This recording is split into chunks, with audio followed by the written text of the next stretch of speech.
كابا قلقلوت التلفزيون يرتعزو سلام تناطق بالفونونا بمكتال شوكوبو زغركم تعزبنا كمي تمسيو ساعة شعات آخر لهم سنبش شو عدت تحساس سدالو زيناهم سنادو حيزلكم قريبا لكم نمكتالكم بغبر زعدم ساعتكم تسنح ميكي على حرقو فالماقم بكأنت وتاتو فيلم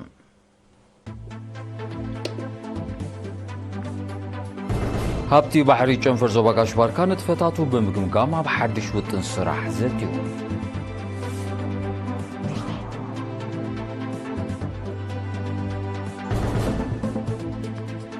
ቤት ትምህርቲ ተሓጋገዝቲ ነርስ መንደፈራ ዘሰልጠነቶም ካብ ዞባታት ዝተዋፅኡ ኣጋር ሓካይም ተመሪቖም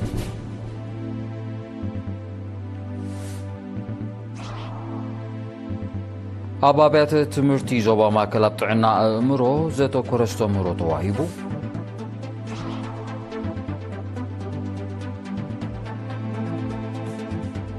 ኣብ ዜናታት ወፃኢ ቁሉል ኣብ ኮንጎ ንምዕራብ ዝተኸተመ ውዕል ሰላም ውሕስነት ዘለዎ ከም ዘይመስል ተገሊጹ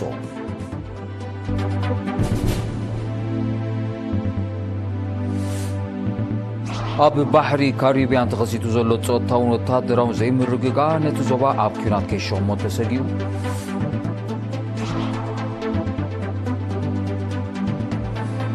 ኣብ ህንዲ ኣብ ህንፃ ለይታቱ ሌት ብዘጋጠመ ሓደጋ ባርዕ ብውሕዱ 25 ሰባት መይቶም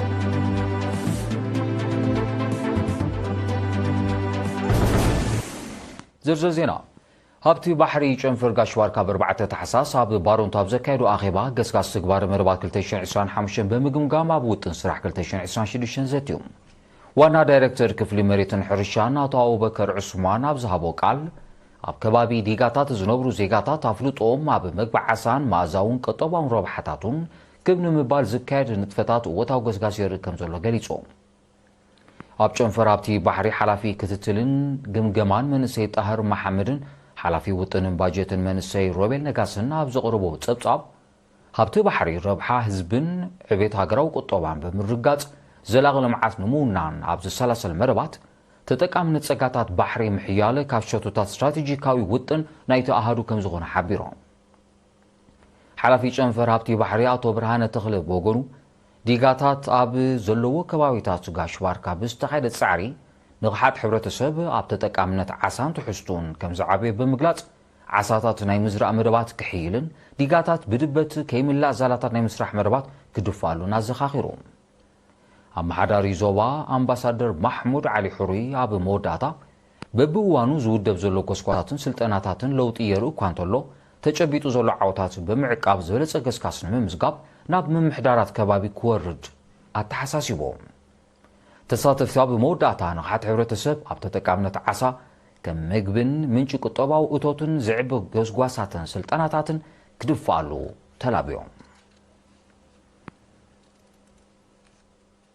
ናብ ካል ዜና ዝንሰግር ቤት ትምህርቲ ተሓጋገዝቲ ነርስ መንደፈራ ንሽዱሽተ ዋርሕ ዘሰልጠነቶም 17 ደቂ ኣንስትዮ ዝርከቦም 25 ኣጋር ሓካይም ብሽዱሽተ ታሕሳስ መሪቓ ዳይሬክተር እታ ቤት ትምህርቲ መምህር በረኸት ፍሳያ ኣብ ዘስምዑ ቃል ስልጠንቲ ካብ ዞባታት ደቡብ ማእከልን ደቡባዊ ቀይሕ ባሕሪ ዝተዋፅኡ ከም ዝኾኑ ብምሕባር ንዝተመደበሎም ክልተ ሓሳባውን ግብራውን ትምህርቲ ብዓወት ከም ዝዛዘሙ ገሊጾም ንዝተፈጥረሎም ዕድል ዘመስገነት ወኪል ተመረቕቲ ብወገና ብዘቐሰሞ ሞያ ንሕብረተሰቦም ንምግልጋልን ብግብራዊ ስራሕ ንምምዕባሉን ድልዋት ምዃኖም ኣረጋጊጻ ኣብ ሚኒስትሪ ጥዕና ጊዜያዊ ዋና ዳይሬክተር ክፍሊ ፖሊሲ ውጥንን ምምዕባል ዓቕሚ ሰብን ዶክተር ብርሃነ ደብሩ ድማ ብደረጃ ሃገር ዝርግሕ ትካላት ጥዕና 80% በፂሑ ከም ዘሎ ብምጥቃስ ኣብተን ካብ ትካል ጥዕና ምሕደግ ዝበላ ከባቢታት ብመገዲ ኣጋር ሓካይ መሰረታዊ ኣገልግሎት ንምሃብ ብዕቱብ ይስራሕ ከም ዘሎ ገሊጾም ኣብ ዝሓለፈ 5 ዓመታት ሰልጢኖም ናብ ስራሕ ዝተዋፈሩ ኣጋር ሓካይም ዝምስገን ኣገልግሎት ይህቡ ከም ዘለዉ ብምርጋዝ ድማ ብፍላይ ኣብ ምምካት ሕማማት ዓሶን ቲብን ተርኦም ልዑል ከም ዝኾነ ብሪሁ ካብ 2019 ስልጠና ኣጋር ሓካይም ትህብ ዘላ ቤት ትምህርቲ ተሓጋገዝቲ ነርስ መንደፈራ ዛጊት 87 ኣጋር ሓካይም ኣሰልጢና ናብ ስራሕ ከም ዘዋፈረት ሰነዳታ የነጸር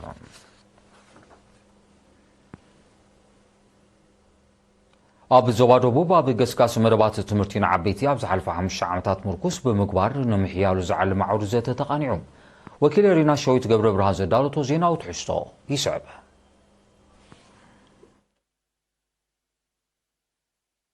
ተማሃረ ይምሃር ዘይተማሃረ ይምሃር ብዝብል ቴማ ተመክሮ ትምህርትን ዓበይቲ ኣብ ሃገርና ካብ እዋን ብረታዊ ቃልሲ ዝጀመረ ምዃኑ ይፍለጥ። እዚ መደብ ብዝተፈላለየ ምክንያት ናይ ትምህርቲ ዕድል ዘይረኸቡ ዜጋታት ናይ ምምሃር ዝንባሌኦምን ድሌቶምን ብምምላእ መሰረታዊ ናይ መፅሓፍን ምንባብን ዓቕምታቶም ንምሕያል ብውድብ ኣገባብ ዝካየድ ትምህርታዊ መስርሕ እዩ። ነዚ መደብ ንምሕያልን ንምዕዋትን ዝምልከቶም ኣካላትን መሻርክትን ተሳትፎኦምን ኣበርክቶኦምን ንኽሕይሉ ዝዓለመ ናይ ከተማታት ዓውደ ዘተ እምበኣር ኣብ ዞባ ደቡብ ተኻይዱሎ።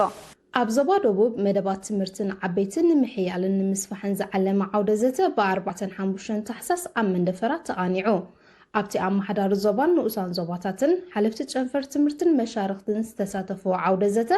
ካብ 2016 ክሳብ 2025 ንዝነበረ ገስጋስ መደብ ትምህርትን ዓበይቲ ዝምልከት ጸብጻባት በብንኡዘቡ ቀሪቡ።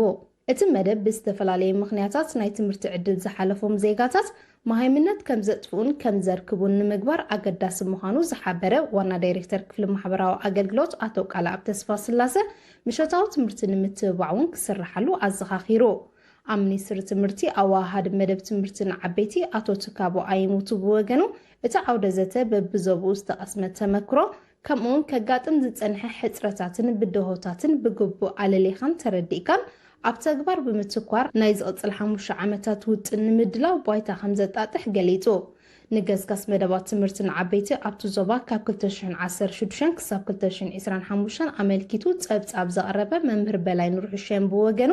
እቲ መደብ ኣብ ድሓን ኩነታት ከም ዝርከብ ብምጥቃስ ብደረጃ ዓድታት ክረአ እንከሎ 745 መደባት ትምህርትን ዓበይቲ ዝወድኣ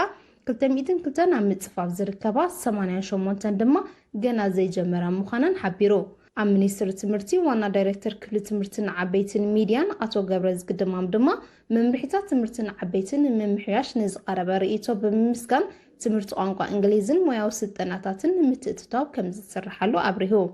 ኣመሓዳሪ ዞባ ደቡብ ኣቶ ሃብቲ ኣብ ተስፋ ጽዮን ኣብ ዝሃቦ መዛዘ ምቃል ምምሕዳር ዞባ ኣብ ምዕዋት መደባት ትምህርቲ ብሓፈሻ ትምህርትን ዓበይቲ ድማ ብፍላይ ብዝለዓለ ከም ዝሰርሕ ኣረጋጊጹ። ዝተምሃረ ታደስ ተምሃረ ሕብረተሰብ ተፍሪ ወለዲ ኣብ መስርዕ መምሃርን ምስትምሃርን ዘለዎም ኣገዳስነት ንምሕያል እምበኣር መደባት ትምህርትን ዓበይቲ ኣገዳሲ ተራዩ ዝፃወት ነዚ መደብ ንምዕዋት እምበኣር ኩሉ ዝምልከቱ ኣካል እጃሙ ከበርክት ፃውዒት መደባት ትምህርትን ዓበይቲ እዩ። ወኪል ዜና ዞባ ደቡብ ሸዊት ገብረ ብርሃኔ ካብ ኣዳራሽ ምምሕዳር ዞባ ደቡብ نمسكنك ጋዜጠኛ ሸዊት ገብረ ብርሃን ኣብ ዞባ ድባርዋ በዋጃትን መምርሒታትን ሚኒስትሪ ንግድን ኢንዱስትሪን ዘተኮረ ኣስተምህሮ ብ3 ታሕሳስ ንነጋዶ ተዋሂቦም። እቲ ኣብ ምሕደራ ፍቓድ ዋኒን ዘተኮረ ኣስተምህሮ ብመሰረት ኣዋጅ ቁፅሪ 125 ዝባር 2002 ንመስርሕ ምውፃእ ምሕዳስ ምስራዝ ምድስካል ምስግጋርን መምላስን ፍቓድ ዋኒን ዘነፅር እዩ ነይሩ። ሓላፊ ኣሃዱ ምቁፃር ንግዲ ዞባ ደቡብ ኣቶ ተስፋይ ሓጎስ ኣብ ዝሃቦ መግለፂ ልዕሊ 18 ዓመት ዝዕድሚኡን ጉባኣቱ ዘማልእን ዜጋ ፍቓድ ዋኒን ከውፅእ ከም ዝኽእል ብምብራህ እቲ ኣሃዱ ኣዋጃትን መምርሒታት ከይተጣሓሰ ከምኡ ዘይቁኑዕ ኣሰራርሓ ንግዲ ከይፍፀም ከም ዝቆፃፀር ገሊፆም። ፍቓድ ንግዲ ኣብ ግዚኡ ክሕደስን ዝተፈቐደሉ ንተፈጥራይ ከገልግልን ከም ዝግባእ ብምዝኻር ብዘይ ፍቓድ ንግዲ ምንጣፍ ኣብ ዘይፍቀደልካ ስራሕ ምውፋርን ብሕጊ ከም ዝሕትታ ነፂሩ። ኣብ ዞባ ደቡብ ሓላፊት ክፍሊ ንግዲ ምስናዕን ማዕድን ወይዘሮ ኣልጋነሽ ኪዳነ ቦገና ዜጋታት ብሓፈሻ ደቂ ኣንስትዮ ድማ ብፍላይ ንዘሎ ናይ ልቓሕ ዕድላት ብግቡእ ተጠቒመን ብንግዲ ከዓብያ ተላብያ። ኣመሓዳሪ ንኡስ ዞባ ድባርዋ ኣቶ ፍረ ወንጌል ተኽለ ሃይማኖት ቦገኑ ኣብቲ ንኡስ ዞባ ልዕሊ 400 ዘይተሓደሰን ዘይተሰረዘን ፍቓድ ዋኒን ከም ዘሎ ብምሕባር ነጋዶ ንቕሓቶም ክባቢሎም ንጥፈታቶም ክግምግሙን ብሓልዮት ንህዝቦም ከገልግሉን ተማሕፂኖም።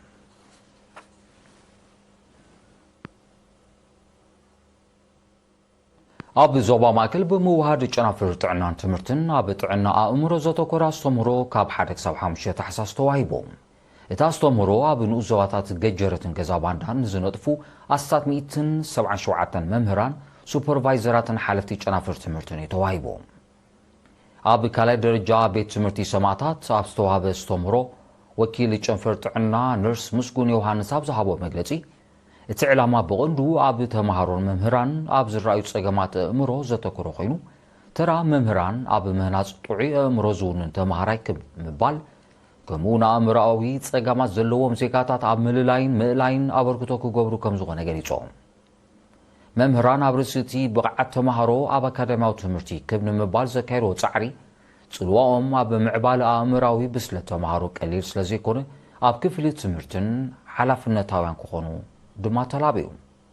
ኣብ መወዳእታ ነርስ ምስጉን ተርዮታት ሕማማት ኣእምሮ ብደረጃ ዓለም ኣሰካፍና ኾነ ይመጽእ ከም ዘሎ ብምሕባር መምህራንን ወለድን ርክባቶም ብምድላል እጃሞም ከበርክቱ ተላብዩ ውዳበ መንእስያት መምህራን ምሕያል ብርባዕተ ታሕሳስ ኣብ ከረን ሴሚናር ተዋሂቦም ሓላፊ ፖለቲካዊ ጉዳያት ህግደፍ ዞባ ዓንሰባ ኣቶ ሙሉእ ተስፋ ማርያም ብመግለጺኡ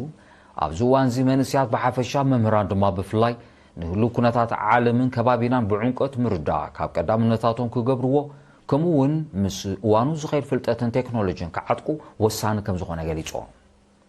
ብዘይካዚ ኣቶ ሙሉእ ሃገርና ኤርትራ ብዛዕባ እትኽተሎ ፖሊሲ ማሕበራዊ ፍትሕን ርእሰ ምርኮሳን ኣብ ህዝባት ተካይዶ ኣብ ንቕሓት ዝምርኮስ መደባት ከምኡውን ምስ መሻርክቲ ሃገራት እትኽተሎ ኣብ ሓድሕዳዊ ምክብባርን ሽርክነትን ዘተኮረ ፖሊሲ ዝምልከት ሰፊሕ መግለጺ ሂቦም ኣብ መወዳእታ ኣቶ ሙሉእ መንእስያት መምህራን ሞዮኦም ዘሰክሞም ናይ ህንፀት ወለዶታት ሓላፍነት ተገንዚቦም ንቕሓቶምን ውዳቤኦምን ክባቢሎም ኣብ ሃገራዊ መደባት ኣበርክቶም ክዕዘዙ ኣዘኻኺሮም ውዳበ መንእስያት መምህራን ንኡስ ዞባ ከረን ካብ 18 ክሳብ 40 ዝዕድሜ መንእስያት መምህራን ዝጥርንፍ ኮይኑ ኣብዚ እዋን እዚ ልዕሊ 1200 ኣባላት ኣለዎ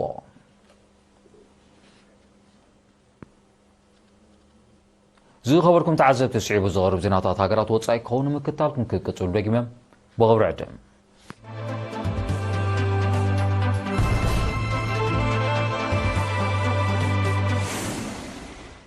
زيناو مسنادو يرتيفنا وطلي زغوركم تعزبتي سلمكتالكم عزي مسكن زيناو وصاي وتهدراون ጸጥታውን ቅልውላው ዲሞክራሲያዊ ሪፓብሊክ ኮንጎን ምዕራፍ ኣብ ዝሓልፈ ሳልስቲ ኣብ ኣሜሪካ ዝተኸተመ ውዕል ሰላም ውሕስነት ዘለዎ ከም ዘይመስል ይቃላሓሎ እዚ ዝተሓበረ ሰዓታት ካብቲ ውዕል ሰላም ምኽታሙ ኣብ ሰሜናዊ ሸነኽ ኣውራጃ ኪቩ ኣብ መንጎ ሰራዊት መንግስትን ዕጡቓት ተቃወምትን ሓያል ግጭት ድሕሪ ምውልዕ እዩ በዚ ሓድሽ ግጭት 10 ሰባት ከም ተቐትሉን ኣሽሓት ካብ መንበሪኦም ከም ተመዛበሉ ዝሕበር ዘሎ ሓያል ወገናት እቲ ብመንጎኘት ኣሜሪካ ዝተኸተመ ውዕል ሰላም ግጭት ኮንጎ ንምዕራፍ ትሕቶ ክእሎ ከም ዘለዎ ክእምቱ ቀንዮም ኣለዉ ኣሜሪካ ኣብቲ ኣጋጣሚ ምስ ኮንጎን ሩዋንዳን ኣብ ብርቂ ማዕድናት ዘተኮረ ቁጠባዊ ስምዕ ምኽታማ ዝፍለጥ ኮይኑ ዝያዳ ተረባሒት ናይቲ ውዕል ክትከውን ከም እትኽእል ይእመት ኣብ ዲሞክራሲያዊ ሪፓብሊክ ኮንጎ ንመቕርሒ ጸጋታት ዝንቀሳቐሱ ልዕሊ 100 ዕጡቓት ጉጅለታት ከም ዘለዉ ዝሕብሩ ጸብጻባት ቅልውላው በቐሊሉ ክዓርፍ ከም ዘይክእል ይገልጹ ብጸጋታት ክቡራት ማዕድናት ሃብታም ዝኾነ ዲሞክራሲያዊ ሪፓብሊክ ኮንጎ ብሰንኪ እቲ ጸጥታዊ ጸገማት ዛጊድ ተረባሒት ክትከውን ከም ዘይከኣለት ናይ ቀረባ ተዓዘብቲ ይጠቕሱ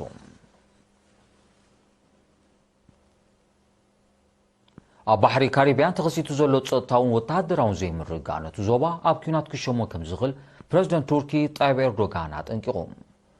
ፕረዚደንት ኤርዶጋን ነዚ ዝገለጸት ማል 6 ታሕሳስ ምስ ፕረዚደንት ቬኔዙዌላ ኒኮላስ ማዱሮ ኣብ ዘካየዶ ናይ ቴሌፎን ዝርርብ እዩ ኣሜሪካ ገበናት ዕፀ ፋርስ ንምግታእ ኣብቲ ማያዊ ኣካል ተካይዶ ዘላ ገዚፍ ወተሃደራዊ ወፍሪ ጠንቅቲ ተፈጢሩ ዘሎ ቅልውላው ምዃኑ ፕረዚደንት ኤርዶጋን ወቒሱ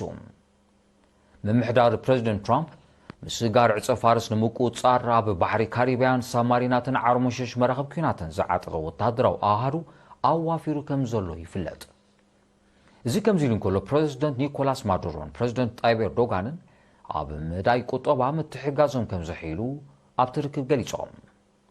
ክልቲኦም መራሕቲ ካብን ናብን ከተማታት ካራካስን ኢስታንቡልን ቀጥታዊ በረራ ንምጅማር ኣብ ዝኽእል ስምዕ ከም ዝበፅሑ እውን ተፈሊጦም ብዘይካዚ ፕረዚደንት ማዱሮ ንፕረዚደንት ኤርዶጋን ኣብ 2026 ናብ ቬኔዙዌላ ምብፃሕ ክፍፅም ዓዲሞ ኣሎ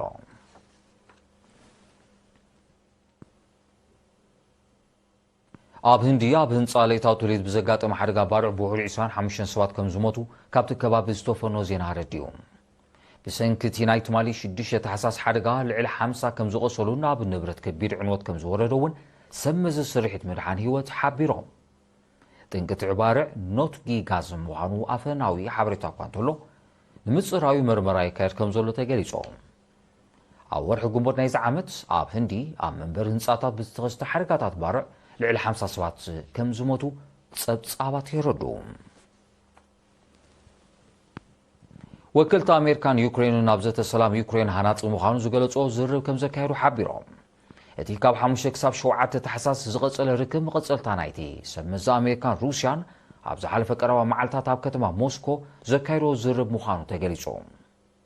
እቲ ዲፕሎማስያዊ ርክባት ኣብ ምዕራፍ ናይቲ ኣስታት 4 ዓመታት ኣቑፂሩ ዘሎ ኩናት ዩክሬን እወታዊ ተራ ከም ዝህልዎ ፍሉይ ልኡኽ ፕረዚደንት ዶናልድ ትራምፕ ስቲቭ ዊትኮቭ ኣሚቱ ኣሎ። ይኹን እምበር ሓያሎ ካብቲ ዝቐረበ ናይ ሰላም እማመታት ንረብሓታታ ብኣሉታ ከም ዝጸሉ ትገልጽ ሩስያ ከምዘይተሰማምዓትሉ ሓቢራ እያ። ፕረዚደንት ትራምፕ ኩናት ዩክሬን ብሰላም ንምዕራፍ 28 ነጥብታት ዝሓዘ እማመ ከም ዘቕረበ ዝፍለጥ ኮይኑ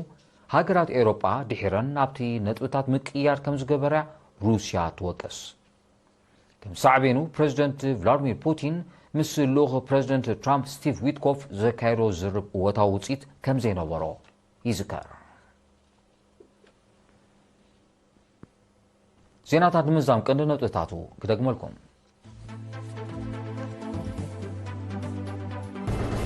ሃብቲ ባሕሪ ጨንፈር ዞባ ጋሽባርካ ንጥፈታቱ ብምግምጋም ኣብ ሓድሽ ውጥን ስራሕ ዘትዩ።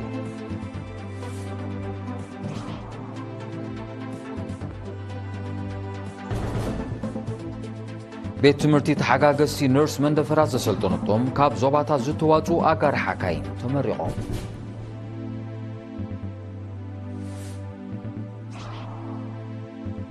ኣብ ኣብያተ ትምህርቲ ዞባ ማእከል ኣብ ጥዕና ኣእምሮ ዘተኮራ ዝተምህሮ ተዋሂቡ።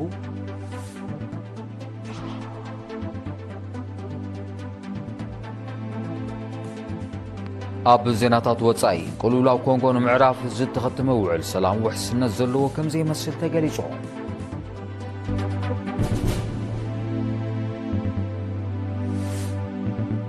ኣብ ባሕሪ ካሪባን ተኸሲቱ ዘሎ ጸጥታውን ወተሃደራውን ዘይምርግጋእ ነቲ ዞባ ኣብ ኩናት ከይሾሞ ተሰጊዩ።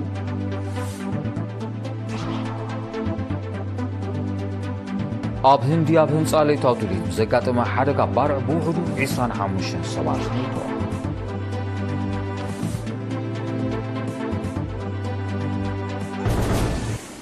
ዝኸበርኩም ተዓዘብቲ ንሎም ሸስተዳሎ ዜናዊ መሰናዶ ኣብዚ ፍጸም ስለምክትታልኩም ኣዝየ መስክን ውድድር ታሪኻዊ ፍልጠት ቡያ ስዒባ ትቀርብ እያ ብወገን ግን ሰላም